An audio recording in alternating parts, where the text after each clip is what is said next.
On Sunday, March 2nd, 2025, the 97th Academy Awards will be taking place, and I am so excited for mostly the wrong reasons. If you're a cinephile of any degree, you are probably already aware that the Oscars just they're kind of a big old meme at this point. They don't really matter anymore, and some would argue they didn't really matter at all to begin with. What the Academy Awards represents to me is really a bunch of Hollywood elitist snobs in a room congratulating themselves for making millions of dollars, with the Academy itself really comprised of a lot of people who do not respect the art form and more deal in a lot of backstage politics to get specific people that pay the most money and earn the most money the awards. Occasionally they do get it right, and for a lot of people that is the reason that they watch. They do like to see a movie that they really enjoy receive a trophy, albeit with that trophy not really meaning a whole lot. A lot of people do like to see them get it right every once in a while. Whereas someone who's been a lifelong Oscars hater, someone like me likes to watch the Academy Awards to see them get it wrong in a hilarious way. I live for the Will Smith slapping Chris Rock. I live for La La Land getting accidentally nominated. I'm all about the awkward, terrible stuff that goes on during the ceremony. I am a proud and true hate watcher of the Academy Awards, and this upcoming Sunday will be a massive deal for a lot of Oscars haters, because if you've been paying attention at all to any of the news surrounding it, there have been so many bad choices and controversies. It's almost unbelievable how much they've managed to pretty much piss everybody off with every announcement that they've made so far. And I cannot wait to see how all of this pays off this coming Sunday. And as I did last year, I will be live streaming my reaction to the Oscars right here on the channel this coming Sunday. I'm going to start probably around the time they do some of the red carpet stuff. I'll have an announcement for when I actually start posted on my community page. I can't legally stream the Oscars and show you the things that are happening. It will be just me reacting to what's happening. You can watch it on your own and sort of watch it with me. It'll be kind of a fun watch party if you're interested in something like that. I'd love to have you. It'd be a lot of fun. It makes it a lot of fun to watch with an audience, especially when those awkward or bad things do happen. And I have a feeling it's probably going to happen again this year. Something about this whole thing's kind of cursed. And I want to go in this video into my thoughts on the 2025 Academy Awards. The things that are bad and controversial, and the things that I think they actually did a pretty good job with this year, the nominees, to kind of touch upon some of the films themselves, as I've watched a lot of them. Because I know everybody out there is just dying to know what Mason IDK's thoughts on the Oscars are. But first, if you're like me, you've probably used different movie rental services or signed up for multiple streaming platforms to watch several of the nominees this year, using your private information in order to do so. Doing anything in our ever-expanding digital world puts your private data at risk, as any major company can be hacked, with several major leaks resulting in billions of dollars being stolen via data brokers accessing and selling private information on the dark web. This is a major concern that I used to have, but thanks to this video's sponsor, Aura, I now have the peace of mind that I need to browse safely. I mentioned this in my previous video, but it's worth repeating that when I first signed up for Aura, I found that several locations on the dark web had access to my information, and that within minutes, Aura was able to begin the process of opting out on my behalf. And if in the future any more of my personal data is compromised, they will alert me fast so we can take care of it. If you sign up for Aura, they will constantly monitor the web for brokers attempting to sell your data, send you fast alerts, stop you from receiving annoying calls from spammers and scammers, give you access to a VPN with over 100 virtual locations, a free credit monitoring tool, and even offer up to $5 million in identity theft insurance should the worst happen.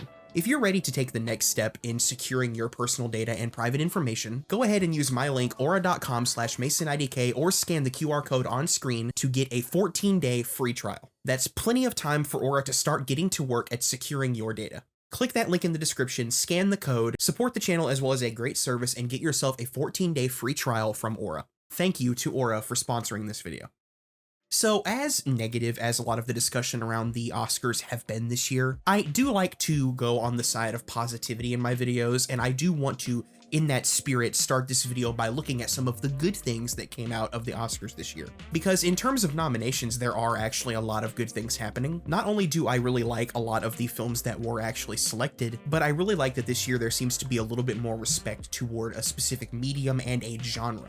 Firstly, the medium of animation this year did pretty damn great. Like, every nomination for the Academy Award for Best Animated Feature is really good. I have enjoyed every single one of these films, and I don't think there was a single bad choice here. And in a pretty big deal for the medium that's often disrespected by the Academy, some of these animated films were actually nominated for other awards, not just the Gimme Best Animated Feature selection, with The Wild Robot and Flow both getting multiple nominations outside of just that category. I think that's a really big deal, and I think it's a big step forward for animation getting a little more respect. And speaking of respect, I'm very glad to see that the horror genre this year got major nominations. The Academy, for whatever reason, is always kind of scared of the horror genre. A lot of film snobs see horror as a lower form of the medium, a lower art, and The Substance and Nosferatu doing very well this year made me very happy as a sick little horror freak. Also, it is worth pointing out that the best thing to come out of this ceremony before it's even started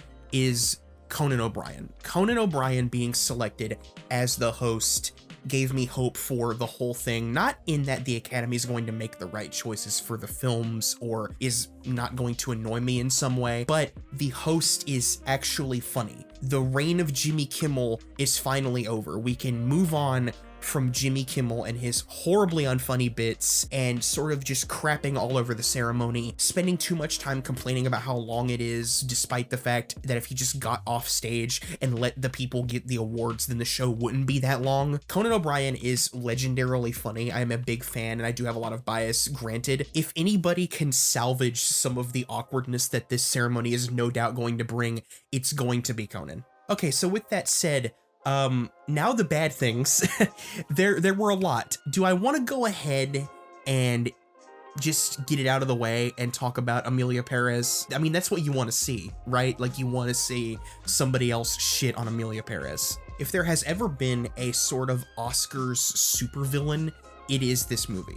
There have been bad Best Picture nominees and winners before, but I don't think any of them really come close to Emilia Perez. And granted, I went into this movie with an open mind. I had heard how bad it was from a lot of people. I'd heard a lot of people crapping on it. I'd heard a lot of the discourse surrounding it and the controversies surrounding it before going into the film, but I didn't want all of that to sort of influence my opinion on it. I do go into every film wanting to enjoy it. I don't really go into a lot of movies wanting to dislike it. And after watching Emilia Perez with my best friend, I do want to say, surprisingly, it was somehow worse than I could have imagined. Yeah, people are really not exaggerating about how bad this movie is, and even if I am able to set aside the controversies, to separate the art from the artist, the things that Carlos Sofia Gascon has said, the comments from the director, if I put those things aside and ignore them completely, this is still a very bad movie. I would still have the opinion that this film, and I'm going to use a very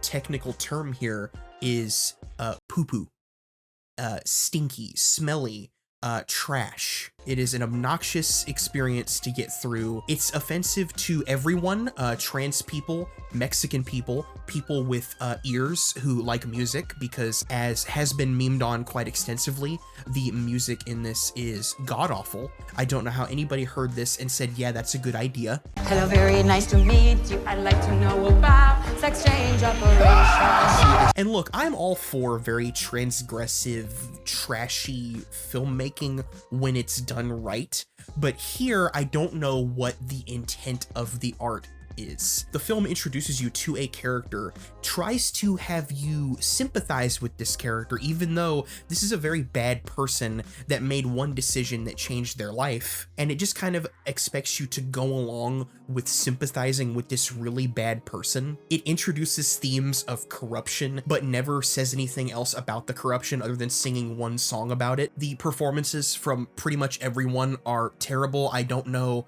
how Zoe Saldana keeps winning awards for this. Like, I've heard people say that she's the best part of the movie. I don't agree. I didn't get into her performance at all. With all of that said and done, it is incredibly bewildering how this film was nominated for the most awards of the night. 13 Academy Award nominations for this widely panned, annoying film. And it's pretty transparent as to why the Oscars did this. One of the things that is pretty obvious about the Academy from having watched them for many, many years is they really like to think that they're being progressive in their ideals. They love to pat themselves on the back for doing the bare minimum, picking a film that deals with whatever hot button topic is in the news right now. That's where you get movies like Green Book or Crash that are notoriously pretty bad, winning Best Picture. Films that quote unquote deal with issues whenever they really just tell you they exist and in some ways are very offensive. The Academy really likes to self-congratulate. They like to say, look how progressive we are, look how awesome we are for picking this film, Emilia Perez, about a trans woman, whenever in reality, they've actually managed to offend trans people because this film is offensive to that community. As someone who is not a part of that community, as a cis man, I am not really the authority on why this was offensive to them. I do recommend you check out videos from trans creators that delve better than I can into the issues with this film. I just kind of love that the Academy is sort of doing backflips to self-congratulate and to praise itself has landed them in nominating one of the most offensive films toward trans people for Best Picture. I think that's really funny. And while it is a big deal that it broke ground in nominating the first trans woman for Best Actress, you picked a pretty bad one. Carla Sofia Gascon has said some pretty not okay stuff about different races, some of her co-stars, and the Academy Awards in general. Pretty offensive, pretty bad stuff. And what's really funny is for the past few years, they've had this sort of ceremony where the previous nominees and winners will come out and say something nice about the current nominee, ending with the previous winner announcing the new winner. Yeah, they can't do that anymore. They can't do that this year because no one wants to say anything nice about Carla Sofia Gascon, so they've completely done away with that format,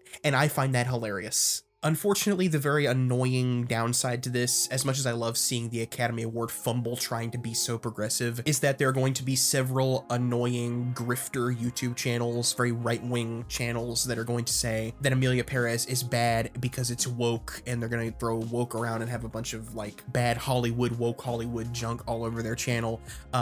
Just gonna throw this out there. We are not the same. I do not like this movie because it is a bad film and a bad representation of trans people.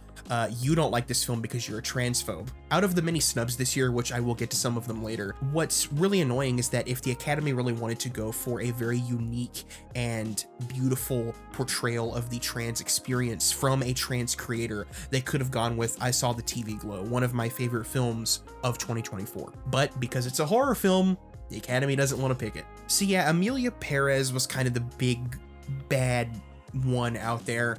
There are controversies surrounding some of the other films. It seems like every film this year in some way, if you dig hard enough, you're gonna find something that someone said or something that someone supported that's going to piss you off in some way. I think that's true for all art though, and I try to separate the art from the artist as much as possible. However, that is an individual thing that's entirely up to you what you choose to support. With Emilia Perez out of the way, I do want to actually go into some of the individual films that were nominated this year and sort of talk about them, give my thoughts on a few of them if you'll let me. One of the most frustrating things about the awards season in general is how difficult it is sometimes to get access to a lot of these films. I was able to see the majority of the Best Picture nominees this year, but most frustratingly, the film I'm Still Here, a movie that I really wanted to see, that a lot of people really like and looks really, really good, I was not able to check out because it just wasn't playing anywhere near me. It had a very limited theatrical run. I wasn't able to find it in my schedule to drive hours away just to watch it, and I was excited because I was trying to look up this film before the ceremony, and I saw that on Apple TV Plus it was listed there, so I got a free trial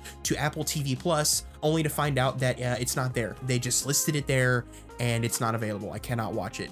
That was very frustrating. I don't think it's necessary to watch every single Academy Award nominated film to watch the ceremony. I don't think the majority of people can. I would like to be able to watch every single film, and I tried my best this year to watch a lot of them, but unfortunately with the way that release windows work and limited releases and things like that, it's kind of hard to watch every single movie that comes out. I will say that looking at all of the Best Picture winners here, other than the obviously very annoying Emilia Perez, which I don't even want to talk about anymore, it's not a bad lineup, I gotta be honest. I've seen better, but it's not terrible. As a matter of fact, some of the films that are picked here I would say are pretty damn fantastic. Just going through them here, how they appear on Google. I didn't watch the Bob Dylan biopic, A Complete Unknown. Maybe I'll check it out before Sunday if it appears online to rent. I'm just not into biopics anymore. I'm very tired of the musical biopic thing. I don't have a lot of interest in Bob Dylan. I think he's a very important artist and I've enjoyed some of his songwriting, but I'm not the biggest fan of the music. It's not my thing, unfortunately. A lot of people have said really good things about Timothée Chalamet's performance, but I have not seen the film, so I'm not going to judge too hard without having watched it. I enjoyed Conclave quite a bit, although I didn't enjoy it near as much as a lot of people on film Twitter did. A lot of people are really going crazy over this movie there. I didn't love it as much as they did. The performances were all pretty great. There wasn't anybody that was weak. It was nominated for a lot of production design and cinematography stuff, and I think it absolutely earned that. It's a very pretty movie to look at. I enjoy the sound design of it as well. I think that's a very underrated element of it. It's a fun screenplay. It's a pretty well-made movie. However, it is very much an Oscar bait type movie. One of those movies you can kind of tell that just from watching the trailer alone that it was going to get nominated for a bunch of Oscars. It's one of those prestige movies that's going to get picked at this time of year. Nevertheless, though, I did enjoy it, although I wouldn't pick it as my front runner for anything. Nickel Boys was fantastic. This was an excellent film. I really loved the way that it played with perspective, as a lot of people are talking about how it's a first-person film. It's not a gimmicky first-person film either. Like, why the film is good is not just because it's told in a first-person perspective. It actually really cleverly plays around with different perspectives of different characters. It tells a very captivating and beautiful story. The performances were great. The music was great. The direction was great. I'm kind of bummed out that this didn't get way more nominations because upon watching it, I really felt that it deserved way more. You already know how I feel about The Substance if you've watched anything on my channel before. It's my favorite film of 2024. In my heart of hearts, I genuinely believe this is a Best Picture winner, although I do not think the Academy is going to pick it. However, I'm very happy that it got multiple nominations, and I would argue that it deserves pretty much all of them. I'm pulling for Demi Moore to win, although I don't know if she's going to be able to kind of overcome Mikey Madison, who did great in Anora. I'd be happy to see either of them win, but Demi Moore is my personal pick. I would love to see this get screenplay. I would love to see this get direction. I know it's going to get makeup and hairstyling. I'm just so thrilled that this bizarre, crazy out there horror film got nominated for Best Picture. That makes me so happy. In discussing Dune Part 2's Academy Award nominations, we enter the other reason why a lot of people are so pissed off. This movie got snubbed. Like, in nearly every category, a film this good, a film this massive and well-made and well-designed deserved to get the amount of nominations that Emilia Perez did, and I'm not joking. Like, how is Denis Villeneuve not nominated for Best Director for this film? How did that even happen?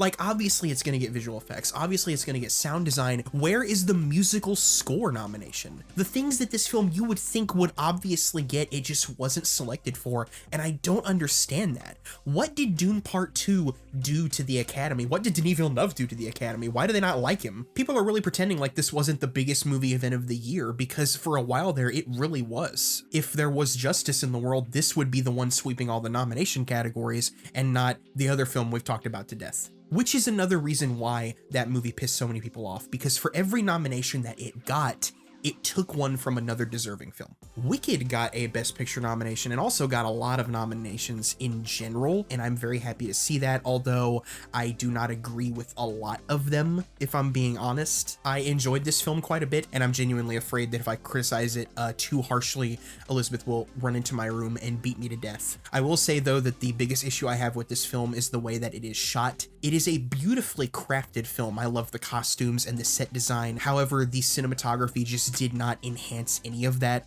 A lot of people complained about the color of this film, and I'm one of them. I'm sorry. It's The Wizard of Oz. You should consider bright, beautiful colors in a film that is referencing and paying tribute to The Wizard of Oz. However, on the positive side, and this is going to be shocking to a lot of people, Ariana Grande, Best Supporting Actress, she's my choice this year. She did a really good job in this movie. I think her performance was the best of the entire film. She brought the necessary emotions to the character, and she was very, very funny. I really enjoyed her performance here, and like a lot of people, I'm kind of pulling for her to get Best Supporting Actress. Anora was excellent. This was a great movie and a very surprising one. Not surprising in that it was great because I am a fan of Sean Baker like so many others, but surprising in sort of the turns that it takes as a story. It kind of starts out as this sort of Pretty Woman, rags to riches type story, but then the entire second half is this very, very funny sort of comedy of errors film with a lot of characters running around and being very silly, and genuinely it's very funny. Like, these scenes are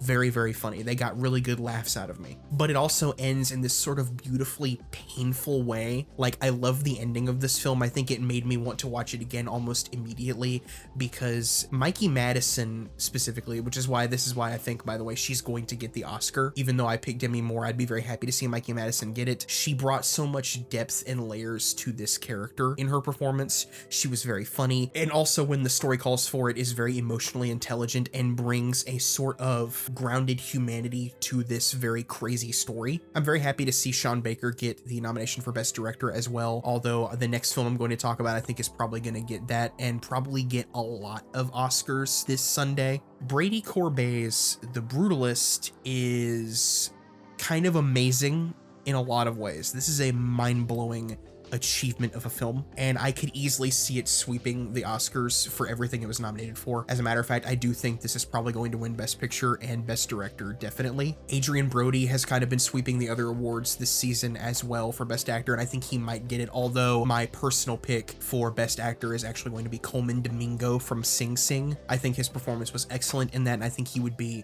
my personal choice for Best Actor, but I do think Adrian Brody's probably going to get it. This is one of those epics that you just don't see anymore. Like, from the first few minutes of the film, I was captivated in what it was doing. It has a scale and a gravitas that you don't really see in movies anymore. Aside from like an epic action film, this is an American epic, or an American epic from the point of view of an immigrant, kind of your sweeping and beautiful but also condemning story of the American dream and the American experience. One that is, for lack of a better word, very brutal, especially towards the end. A lot of people do not like the second half of this film or think it's weaker than the first half. I couldn't disagree more. As a matter of fact, I don't know how anybody sees the second half of this film as weaker than the first one. I personally think it's better. I think it ties together a lot of its themes very beautifully by the ending, the epilogue of the film being one of the most devastating and tonally just jarring decisions made for an ending of a film,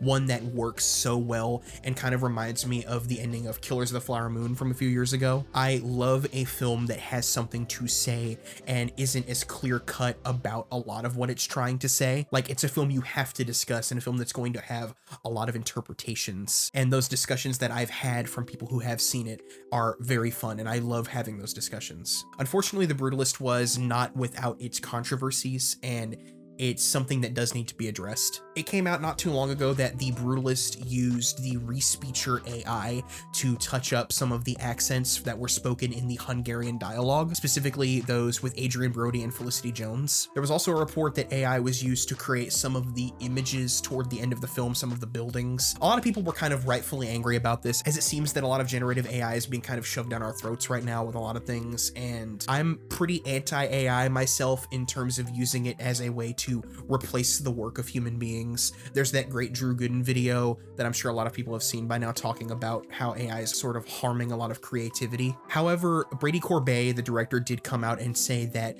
the AI used for Respeecher was just used to sort of touch up some of the accents in their lines that were actually spoken in Hungarian, and did not replace any of their performances. The performances are still their own, and he actually did straight up just contradict the claim that AI was used to create the buildings toward the end. He denied that that was used. The film is actually pretty transparent from what I hear about using Respeecher. It's in the credits of the film. They didn't try to hide it. While I do think it's important to point these things out, like, yes, point out when a film uses AI, because if we don't notice it and we don't start talking about it and condemning it when it's used badly, we are not going to move forward. We're just going to be seeing it all over the place, and it's going to happen in much more unsubtle ways whenever at first it's going to be used subtly. I do not agree with the claim that it completely negates the performances in the film. I think that's a bit silly. A lot of people are quick to call this entire movie AI slop, and I disagree with that as well. This is a very well-made film and a very masterfully crafted film at that. The majority of the great decisions in this film are not used with AI whatsoever. This is a film that looks like it was shot for $200 million, that was shot for $9 million, million, and the directing choices, editing, and acting choices made here are ones made by very talented people, and I don't think that AI being introduced to help fine-tune some accents here and there negates all of that great work. Although I do think I would have preferred to hear a faulty accent spoken in Hungarian to an AI-assisted one. I don't think they should have used it, however, I don't think them using it completely ruins the experience of watching the film. But that's where the discussion starts, and it's important to have these discussions, so let me know what you think in the comments about the AI usage in The Brutalist. Before I'm done talking about The Brutalist, though, I do want to mention that I think Guy Pearce is not being talked about near enough. He's incredible in this movie, and he should win the Oscar for Best Supporting Actor, in my opinion. So that's all of the Best Picture nominees, but I do want to spend some time here talking about some of the other nominees and some of the other films that were not even considered for a nomination, that were completely snubbed, that should have gotten them. As I mentioned before, animated feature film is stacked this year. It's a great selection.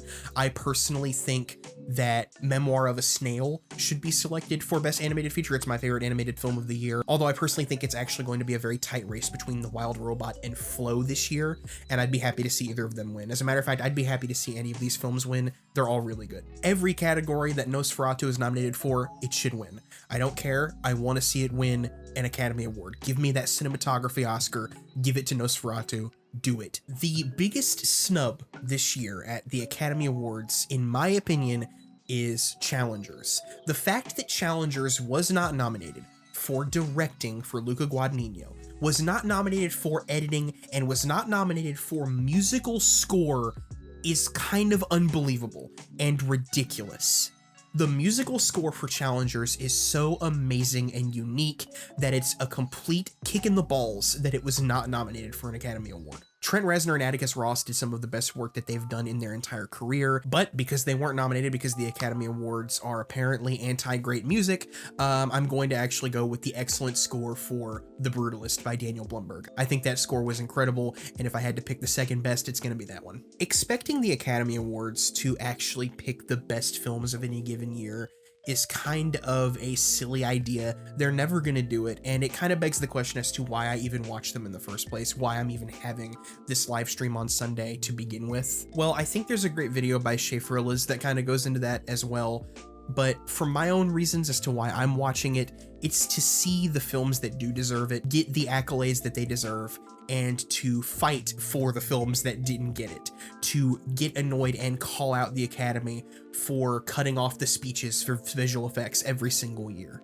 to point out the films that they didn't even select, to protest when they do something wrong, to boo every single time they pick Emilia Perez for something, because unfortunately, with 13 Academy Award nominations, that damn movie is going to win something, and we're all going to be there to boo together. We need to do this. Solidarity, people. Solidarity. Anyway, if you enjoyed this very annoying and obnoxious video, please consider subscribing. Please consider joining me on Sunday, March 2nd to watch the Academy Awards. Let's talk about it together. Let's have a good time. Let's all just enjoy it together. If you want to support the channel, please join my Patreon at patreon.com/MasonIDK. Check out some of my previous videos. I just did a video on anxiety films that I'm really proud of, as well as a video on the Star Wars radio dramas. Special thanks to all of my patrons, including my executive producer patrons, Lapis Lazuli, VA, and Lizard Gang. Thank you again to Aura for sponsoring this video. Please check them out. Get yourself that 14-day free trial if you really want to help the channel and support a really great service. Thank you for watching this video, and I'll see you on Sunday at the Academy Awards.